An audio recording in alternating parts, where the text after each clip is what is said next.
आज हम जानेंगे share market and mutual fund में क्या अंतर है और दोनों में से कौन सा आपके लिए बेस्ट हो सकता है। किसी के लिए शेयर मार्केट बेस्ट हो सकता है एंड किसी के लिए म्यूचुअल फंड बेस्ट हो सकता है। तो मेरा पर्सनल एक्सपीरियंस के ऊपर मैं आपको बताऊंगा कि कौन सा आपके लिए सही हो सकता है।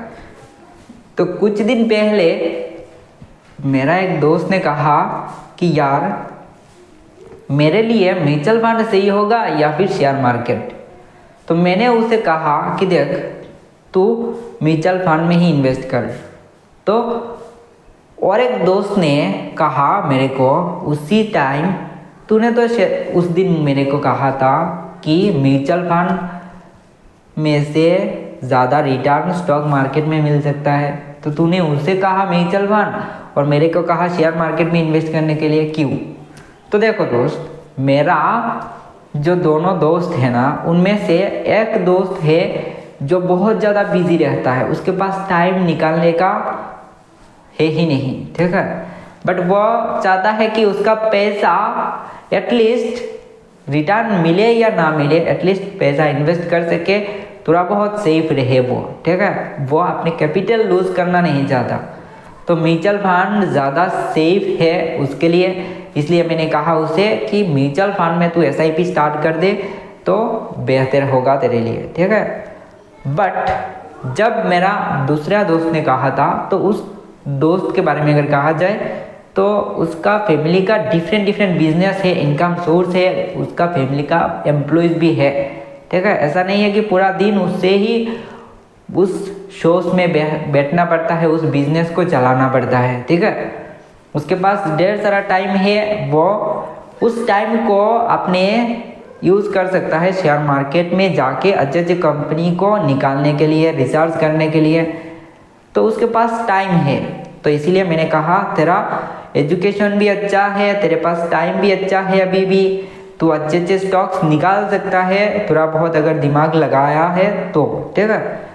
तो देख तू शेयर मार्केट में ही उतर, ठीक है। तो रिसर्च कर सकता है, अच्छे स्टॉक्स निकाल सकता है, और स्टॉक्स निकाले या ना निकाले इतना एक्सपीरियंस हो जाएगा बिजनेस का, उसका बिजनेस में भी काम आ जाएगा, समझ रहे हो। तो इसलिए मैंने उसे कहा कि शेयर मार्केट उसके लिए बेस्ट हो सकता है। तो सिमिलरली अगर आप स्टॉक मार्केट में आ रहे हो तो पहले आपको जानना ज़रूरी है कि म्यूचुअल फंड आपके लिए बेस्ट हो सकता है या फिर शेयर मार्केट। तो इससे पहले जानना ज़रूरी है कि म्यूचुअल फंड आखिर होता क्या है दोस्त। तो म्यूचुअल फंड होता है ये कि आप थोड़ा सेफली गेम कर रहे हो, ठीक है, सेफली आप इन्वेस्ट करना चाहते हो, ठीक है। तो मान लो आपने इन्वेस्ट किया किसी एक आदमी के पास जो पूरा दिन शेयर मार्केट लेके ही बैठा हुआ है, बट दिमाग से खेलता है। ऐसा नहीं कि आपने इमोशनल टाइम के साथ कर रहा है, ट्रेडिंग कर रहा है, बर्बाद कर रहा है पैसा, ऐसा नहीं। कोई रजिस्टर एक कंपनी है, उसने एक फंड मैनेजर को हायर किया है, उसके साथ बहुत सारे टीम है, बहुत बड़े टीम, और कंपनियां रिसर्च कर रहा है कौन कौन सी कंपनियां बेहतर हो सकता है, और उसके बाद उनमें इन्वेस्ट कर रहा है, आपसे पैसा लेके थोड़ा बहुत कमीशन ले रहा है, चार्जेस ले रहा है, और आपको बेहतर रिटर्न दे रहा है। तो ऑब्वियसली वो लोग तो सेफ ही होंगे ना, क्योंकि वो लोग पूरा दिन लगा रहे हैं, तो उन्हें ज़्यादा पता होगा एज कम्पेयर टू आस, ठीक है ना। तो यहाँ पर बात यही आ जाता है, जब आप खुद इन्वेस्ट कर रहे हो तो 4-5 कंपनी में इन्वेस्ट कर रहे हो, और वो भी विदाउट एनी रिसर्च, तो वो जो स्टॉक्स होंगे ज़्यादातर चांसेस है कि डूब सकता है, ठीक है। बट ऐसा कोई फंड मैनेजर आपने अगर हायर कर लिया है और वो फंड मैनेजर आपके बिहाफ में इन्वेस्ट कर रहा है, तो हो सकता है वो फंड मैनेजर ज़्यादा रिसर्च करके आपका अच्छा स्टॉक्स निकाल के दे सकता है, और वो उसमें इन्वेस्ट करेगा आपसे पैसा लेके, ठीक है ना। तो आप देखो दोस्त, मान लो उस म्यूचुअल फंड कंपनी ने 100 कंपनी में इन्वेस्ट किया, ठीक है। आपने जिस स्कीम में इन्वेस्ट किया था उस स्कीम के थ्रू, तो उस 100 कंपनी का कहा जाए तो कंपनी में से 50 कंपनी भी बर्बाद हो जाए ना, तो 50 कंपनी तो रह सकता है, और वो 50 कंपनी इतना पैसा कमा के दे देगा, आपका जो रिटर्न है at the long period of time वो बैलेंस हो जाएगा, ठीक है। तो यही है कि वहाँ पर सेफ होता है। आप अकेले क्या 100 कंपनी में इन्वेस्ट कर सकते हो? नहीं ना। तो वो लोग कर देते हैं आपसे पैसा लेके, ठीक है। तो यही है पूरा गेम। तो मैं कहूँगा अगर आपके पास टाइम है तो आप शेयर मार्केट में एंट्री लो, और अगर आपके पास टाइम नहीं है तो म्यूचुअल फंड में आओ।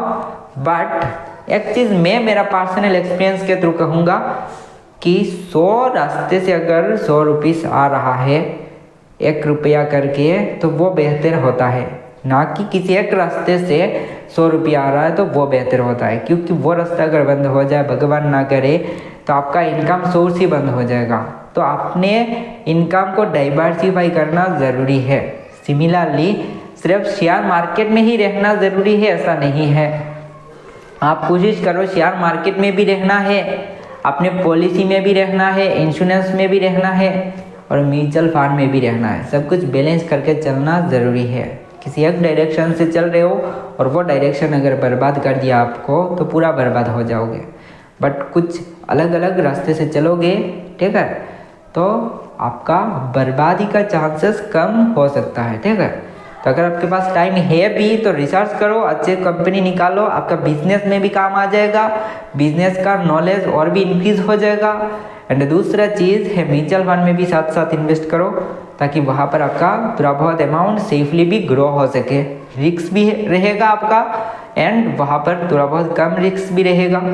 हो सके तो साथ ही साथ एफडी में भी थोड़ा बहुत इन्वेस्ट करो, ठीक है। बट म्यूचुअल फंड में दोस्त इन्वेस्ट करो, it is the best time for us, ठीक है। तो आप म्यूचुअल फंड में भी इन्वेस्ट करना आज से ही स्टार्ट करो। तो आज के लिए इतना ही, मिलते हैं किसी नए वीडियो के साथ। May God bless you, good bye.